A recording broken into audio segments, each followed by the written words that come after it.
Hello students, welcome to my video. I am Dr. Vaibhav Modak from IPS Academy, IBMR, Institute of Business Management and Research, Indore. So today we are going to discuss the topic income tax, which is a very important and play a very crucial role in tax planning and management also. Income tax is a very important subject which is taught in BCom level classes, MCom level classes, and it is also taught in MBA level classes also. So first of all, we are going to discuss that what is income tax. Income tax is a direct tax which is calculated on a profit or income of any individual person or a businessman or a person if he is receiving interest on bank FDs, marketable securities, or if he is getting dividend on shares, or if he is receiving any kind of rental income by giving the house property on rent basis, or if he is selling any kind of capital assets, like if he is selling property, so he is getting some profit on selling those kind of assets. So all these five type of income of sources which are included in the income tax. Now when we use to sum up all these five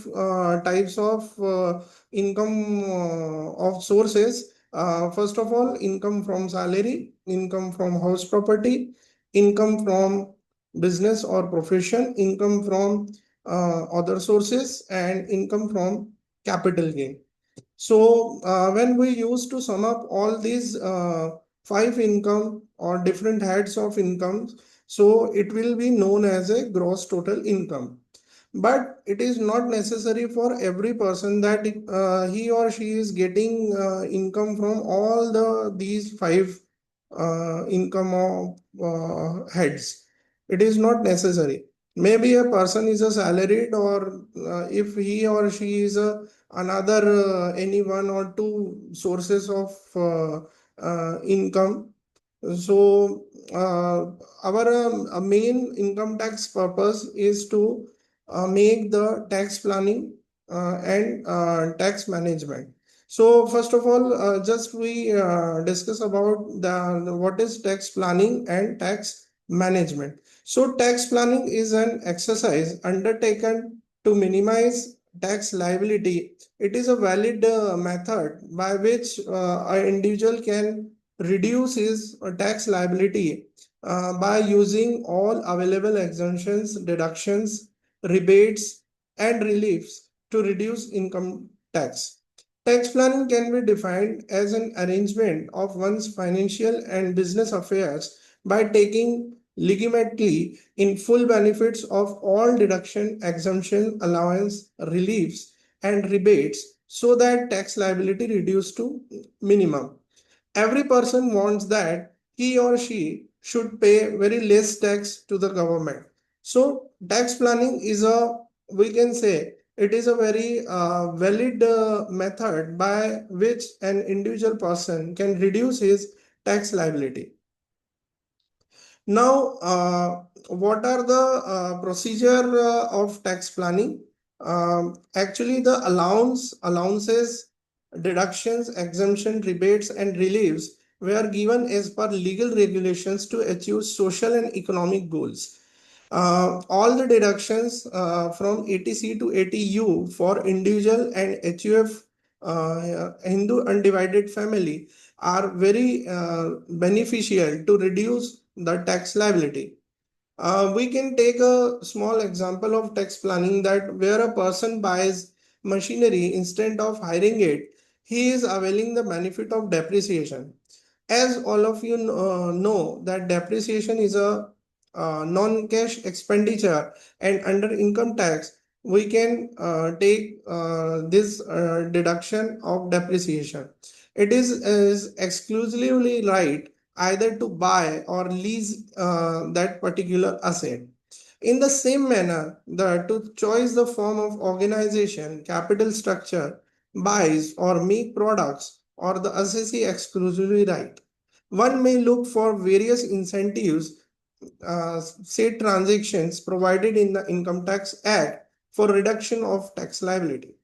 Now, the very another concept of income tax, which is known as a tax evasion. Tax evasion is a illegal method in that an individual person he is hiding some facts to reduce his tax liability. We can say it is a situation where a person tries to reduce his tax liability by deliberately suppressing the income or by inflating the expenditure, showing the income lower than the actual income, and resorting to various types of deliberate manipulations. Such kind of manipulations, like household expenses written in the books of business. Any assessee guilty of tax evasion is punishable under the relevant laws. Under income tax law, provisions have been made for imposition of heavy penalty and institution of prosecution proceeding against tax evaders. Tax avoidance. Now, tax avoidance is a method reducing tax incident by availing of certain loopholes in the law. For our purpose, the expression tax avoidance will be described as every attempt by legal means to prevent or reduce tax liability which would otherwise be incurred by taking advantage of some provisions or lack of provisions of law.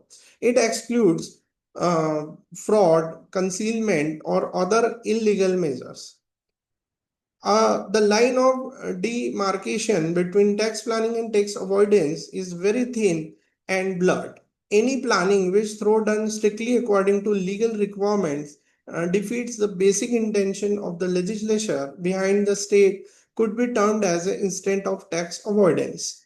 It is usually done by taking full advantage of loopholes, adjusting the affairs in such a manner that there is no infringement of taxation laws and least taxes are attracted.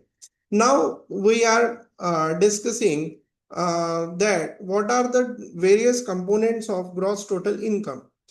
Gross total incomes is the sum of all incomes earned before any deduction or exemptions are applied.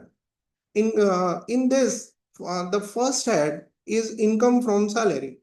This includes the regular salary, wages, bonuses, commissions, and any other allowances paid by the employer.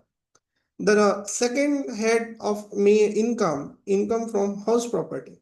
In this, a person having house property, and if he is getting any kind of rent by giving such property on rental basis, so that income will be calculated under this head. Third uh, head is income from business or profession. So any person or individual person who is running his own business and he is getting profit from that particular business, so on that profit that income tax will be calculated.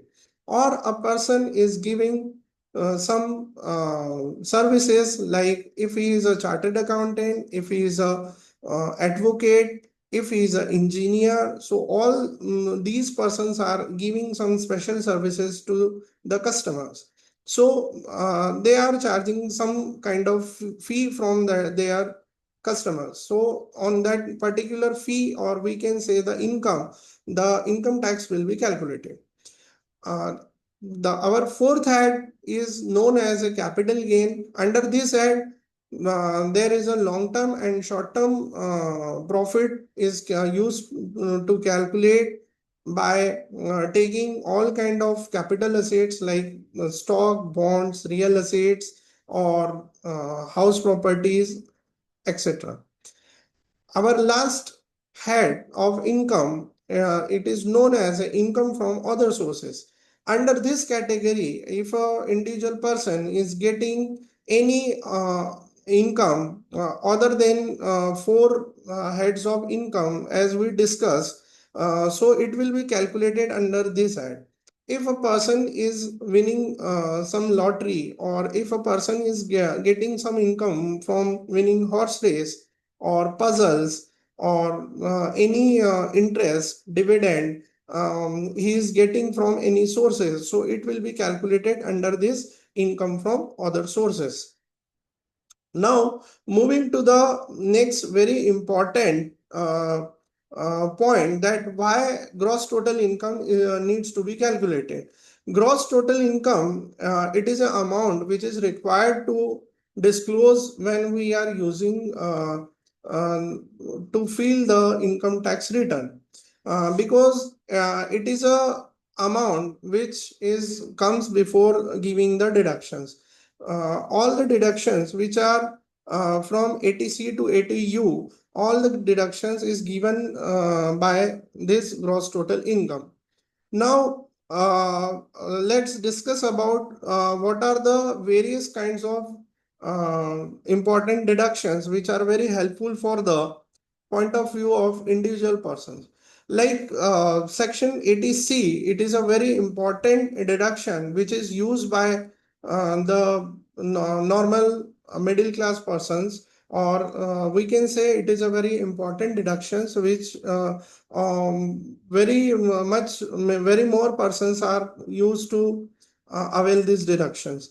It includes investment, like if you have paying LIC premium, if you have contributed in public provident fund, Sukanya Samriddhi Yojana, or mutual fund, child tuition fees, ULIP, etc. So it is very beneficial for individual or an HUF person, because in a year we can avail deduction up to 1,50,000 rupees. As example, if any individual persons is investing up to 70,000 rupees, so he can avail the deduction 70,000 or 1,50,000, whichever is less. So he will get 70,000 rupees deduction in that particular assessment year. Our next very useful deduction is 80CC, 80CCC, which is investment in pension fund, which is another beneficial for individual persons. Now move to next, our next very common deduction, which is very useful and utilized by most of the persons, which is comes under section 80D, which is made for medical insurance, mediclaim policies. As all of you know that very well, previous year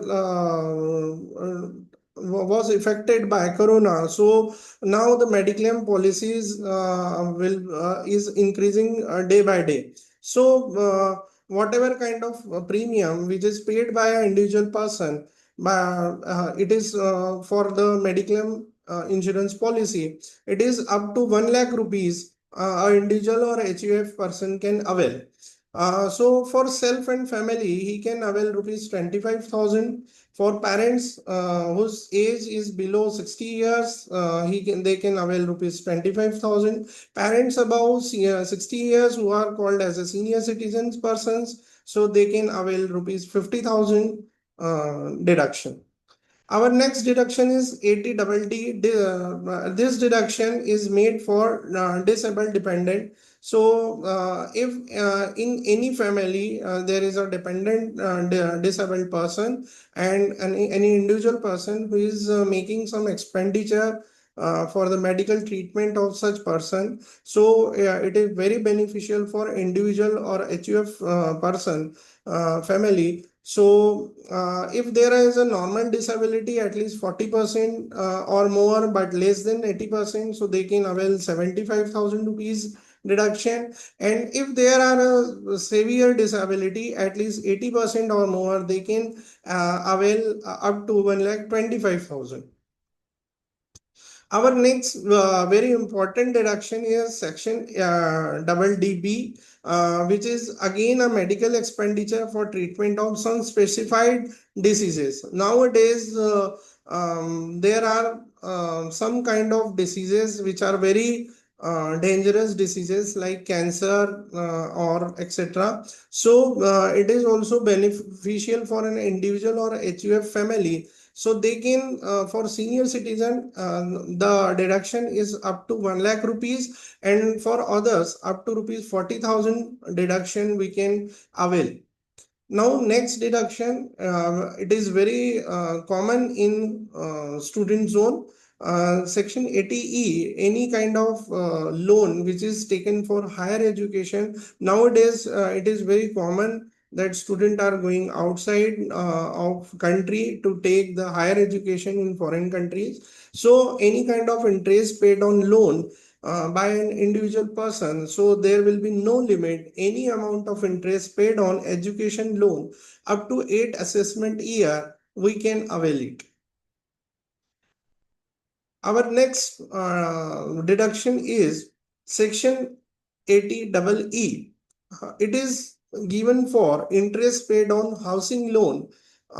It is also beneficial for an individual person, and up to rupees 50,000 we can avail under this deduction. So these are some the deductions by which individual and HUF family can avail in any assessment year. Um, all the deduction which are 80C to 80U, it is used to deduct from the gross total income, and after that the amount which is come under this procedure, it is known as a total income. Now let's discuss about what is the difference between gross total income and total income. So gross total income is an amount which comes before the calculation of total income, or we can say which is come before giving the deductions. Total income is an amount which comes after giving the deductions. On gross total income, the tax is not calculated, but the total income, which is very important figure for an individual person or a person who is filling a return. So on that total income, the income tax is charged with the specified rates which are given for individual person, senior citizen person. So it can be differ up to the different categories. So all these aspects covers a very important role in taking the tax planning for an individual person. It also helps in tax management, how we can um, uh, make the payment of advance tax, how we can make arrangements for the to reduce our tax liability by investing in deductions like 80C up to 1,50,000 rupees in a year. So all these deductions are very much important in the income tax point of view. Okay, so thank you and have a nice day.